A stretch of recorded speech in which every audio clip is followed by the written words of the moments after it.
It's been a slow experience. I did not have a big, strong attack like I hear the other people saying. It was very gradual. I went to see a doctor, a general doctor. He sent me to a neurologist. And this neurologist said to me, this is not something I can help you with. I will send you to a specialized hospital in Montreal. And that's why it's all started in 1979, really. So I was there for a month. She was at home with babysitters and going to school, and I was left at home with stepdad. So it was lonely. It was TV, and it was, where's mom? And can I go see mom? And when is she coming back? And nobody spoke to me as an adult. I was a child. So it was, oh, she'll be fine, don't worry. But had I been told, we're waiting for diagnosis, she is going through some testing, and we're confident we're going to find what's going on. Your mom's okay, she's feeling fine at the hospital, she's reading, she's resting, something. As an adult today, I find that it's unfair to children to not tell them the truth. What was your hospitalization like? well, it was for a month, and it was not very good because my English was horrible, and the hospital was English. So there was no communication really that I could understand. So they would come into the room, doctors and interns, and they would talk about themselves like if I was not even there. So I didn't know what they were saying, and nobody was asking me anything in French because they couldn't speak French. When I was in the hospital at that time, they gave me a diagnosis that was not CIDP. I felt it didn't make sense at all. Charcot-Marie-Tooth. Talked to a friend of mine, and she said, well, that's not what you told me you have. That's not the way you're expressing yourself. I said, yeah, but it wasn't all in English. I couldn't understand their language. It took me 6 years to fight back that I didn't have Charcot-Marie-Tooth. And I went back to the hospital, and I told the neurologist, I said, this is the wrong diagnosis. He said, well, find yourself another doctor.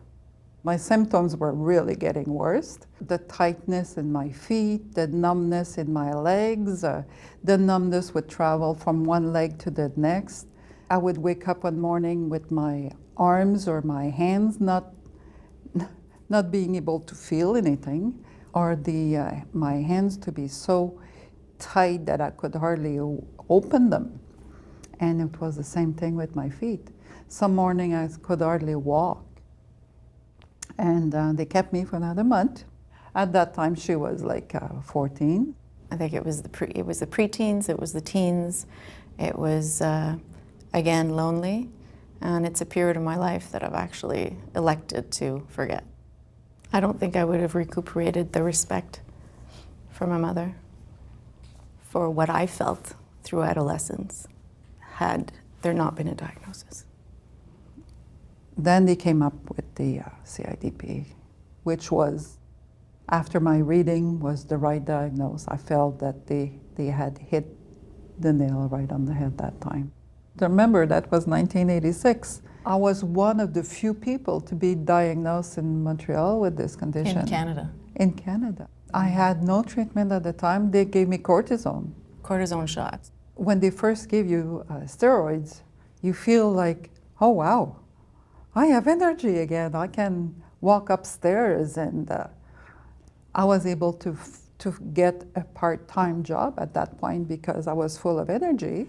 And then I started to have side effects from that, and I had to get off of it. And then the symptoms started to come back. I was trying everything. I went to the chiro, the naturopath, the osteopath, acupuncture for 1 year. I did reflexology, I did hypnosis, and I was convinced that I was going to beat that up, and I didn't win. From 1986 to 1995, I had no treatment. So how did you feel when you finally did get treatment? It took me 3 days to feel human again, to feel like I had feet at the end of my legs, and that I had hands that I was able to use for something, even washing my hair by myself. It was fun. I came back home after the third day and she said, "Wow, what happened to you?" I said, "Well, they gave me IVIG, and it works." And I need to go back regularly. Yeah. But I'm going to have a life. I'm going to be able to continue, and I won't be in a wheelchair. I wanted to work. I wanted to be part of the society, not watch the society go by me. And with that, it was allowing me to work not full time, because I had to go to the hospital every 3 weeks.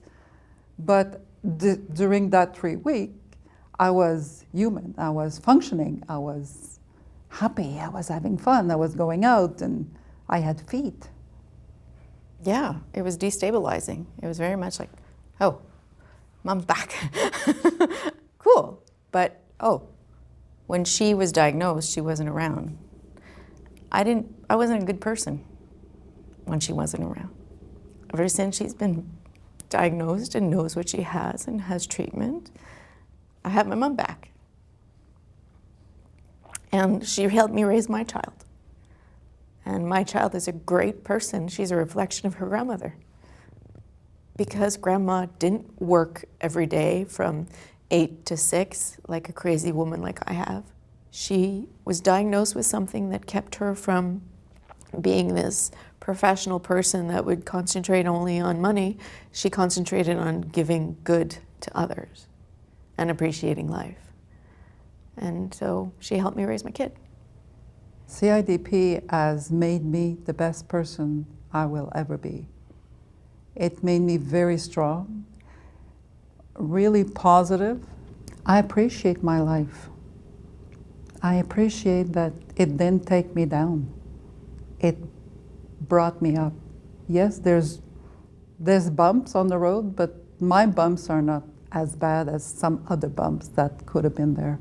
I think there's perks to have this, especially if I travel, for example. Yeah, you don't have to wait to I get don't in the have plane. to wait in line. I have a parking pass. I rarely have to find a parking spot wherever I go.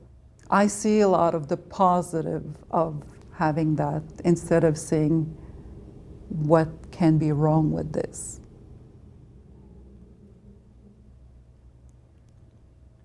Be aware, we are rare. Please share.